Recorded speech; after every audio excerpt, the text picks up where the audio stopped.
A lovely good morning to dear student. Myself Jagmohini Arora. From today I'll teach you English literature and MS. Okay.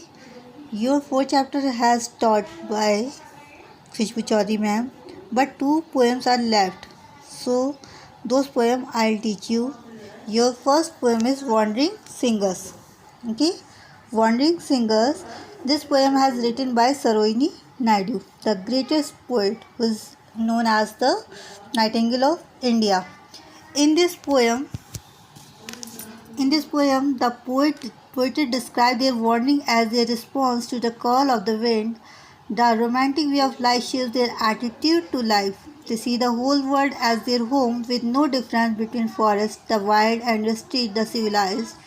They see all people as their kin. They believe in Indian idol that the earth is one family. Why do they do for a living?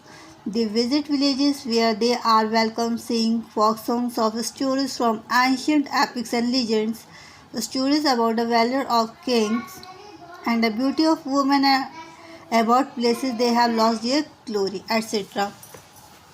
बच्चों, इस poem में जो हमारे poetess हैं उन्होंने क्या क्या describe किया? उन्होंने वार्निंग सिंगर्स के बारे में डिस्क्राइब किया। वार्निंग सिंगर्स क्या होते हैं बच्चों? वार्निंग सिंगर्स हमारे वो सिंगर्स होते हैं जो कि एक जगह पे रुकते नहीं हैं, एक जगह से दूसरी जगह पर घूमते रहते हैं, सॉन्ग गाते रहते हैं।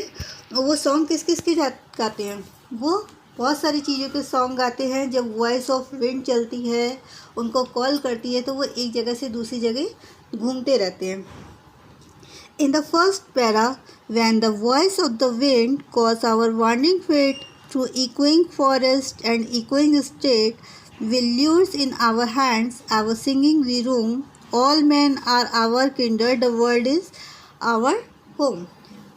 In the first paragraph, what are the poetess said? Poetess क्या बता रही है कि जो सिंगर्स हैं वो कहते हैं कि हम जहाँ पर भी हमारी वॉइस ऑफ विंड हमें बुलाती है, हवा की कॉल या हमारे दिल की आवाज़ जब हमें बुलाती है, हम वहीं पर चल पड़ते हैं। Through echoing forest and echoing street, वो कोई जंगल भी हो सकता है और कोई गली भी। चाहे तो हम किसी जंगल से गुजरें, चाहे हम किसी गली से गुजरें, लेकिन हमारे जो सॉन्ग्स हैं वो हमेशा गूंजते रहते हैं। हमारे गाने, हमारे सॉन्ग्स हमेशा हर गली, हर जंगल में गूंजते रहते हैं। The third line, with lures in our hand our singing we Rome.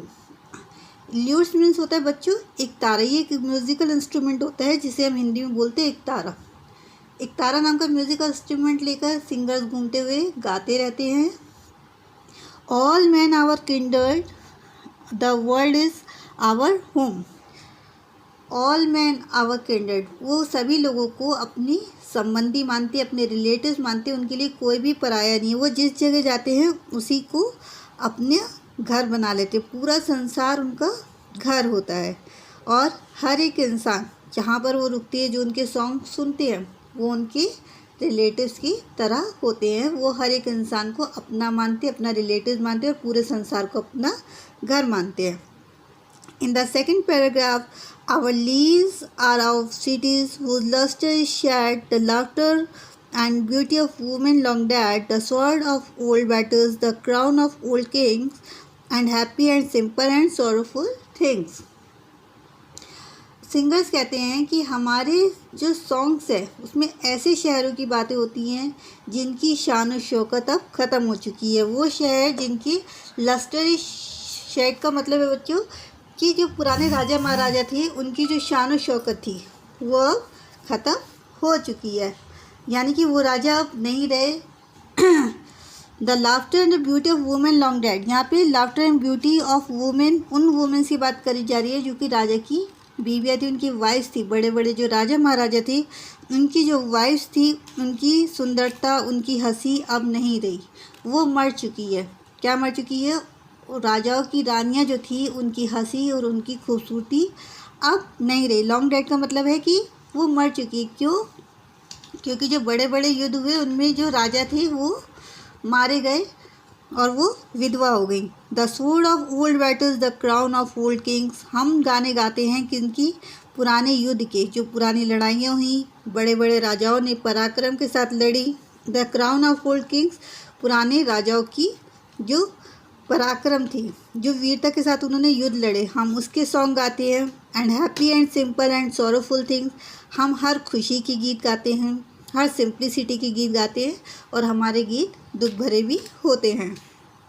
In the third paragraph, what hope shall we gather, what dream shall we sow, where the wind call our wandering footstep we go, no love bids us tarry, no joy bids us wait, the voice of the wind is the voice of our fate.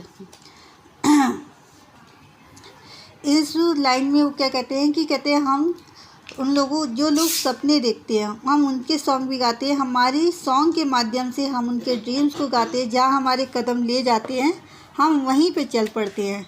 यानी कि अगर कोई इंसान अच्छे सपनों के बारे में सोचते हैं और उनको शेयर करते हैं तो वो उसी को गाने के रूप में डेवलप कर देते हैं, चेंज कर देते हैं और उसको गाते हैं।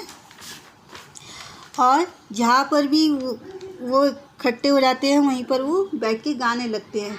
कोई हमें where the wind call our warning footstep we go, फिर वही लाइन आगे बच्चों कि जहाँ पे हमारे दिल की आवाज़ बुलाती है, जहाँ पे हमें हवा की आवाज़ बुलाती है, हम वहीं पर चल पड़ते हैं।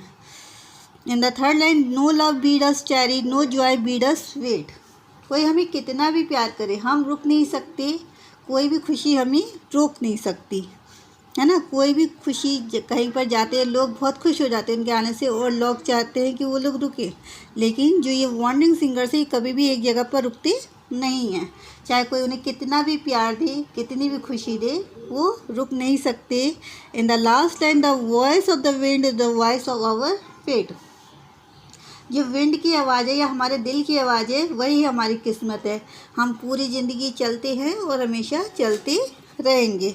पूरी लाइफ हमारा क्या काम है, सिर्फ चलते रहना ही हमारा काम है।